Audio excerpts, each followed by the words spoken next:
ఒకప్పుడు క్రైస్తవులు పాత జీవితం ఎలా ఉంటుందంటే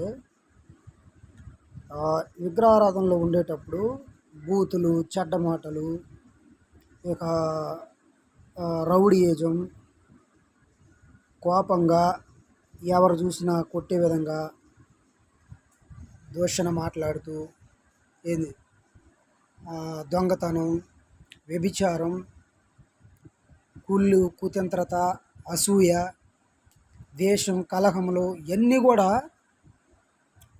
ప్రభువుని తెలియనంత వరకు ఉంటారు చాలామంది. ఆ యొక్క ఫుల్లుగా తాగేవాళ్ళు విపరీతంగా తాగుతారు. ఎంతంటే దానికి లెక్క తొక్క ఏమి ఉండదు. లెక్క తొక్క ఏమి లేకుండా ఉదయం నుంచి సాయంత్రం దాకా తాగేవాళ్ళు కూడా ఉంటారు.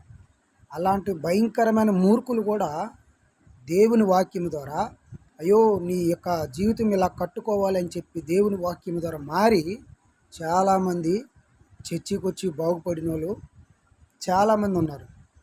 ఎవరు ఏ మతమైనా, ఎవరు ఏ యొక్క వర్గమైనా, ఏదైనా సరే ఆ మనిషి మంచిగా జీవిస్తున్నాడా లేదని మనం చూడాలి. కానీ మతమును బట్టి, లేదా కులమును బట్టి, లేదా ఇంకేదైనా క్యాస్ట్ను బట్టి, ఇంకేదైనా వాటిని బట్టి చూసి మనిషిని ద్వేషించకూడదు.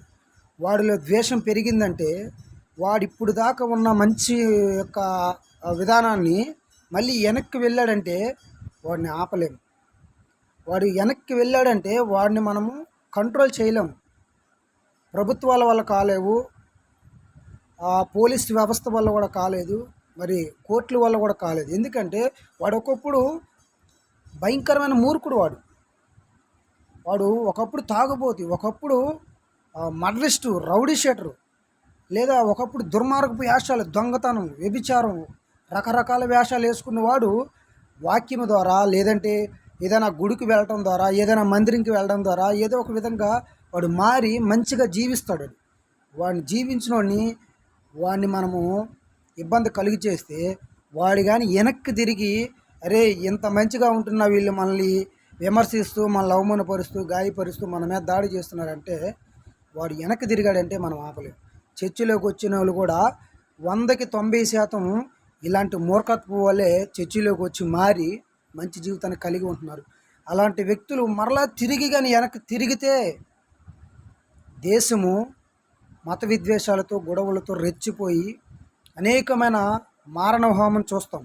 కాబట్టి అహిందవ సోదరులారా, ఇది గుర్తుపెట్టుకోండి. ఎందుకంటే అందరూ అలాంటి వాళ్ళు లేరు. అహిందువులో అందరూ మంచి వాళ్ళు ఉన్నారు.